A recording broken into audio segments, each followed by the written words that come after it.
All right, in this video, I'm going to show you how to open up the battery door on your GoPro Hero 10 Black.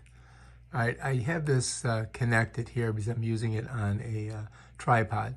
But what you're going to do is when the camera's facing you, you're going to go to the left side here.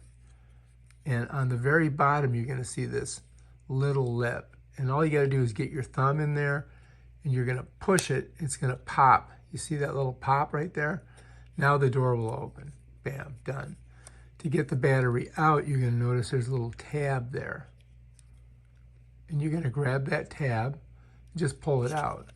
Now I want you to pay attention the way it comes out. See how the GoPro name's at the top? And you see that little indentation there? There's the contacts. If you look inside, you're going to see those contacts down in there towards the top. That's how the battery's got to go back in. So if you're charging it in your charging port and then you want to put it back in, you get this door all the way open. You're going to have to hold it because it'll flop down on you. And then you're going to slip the battery in with the GoPro facing to the very top of the camera.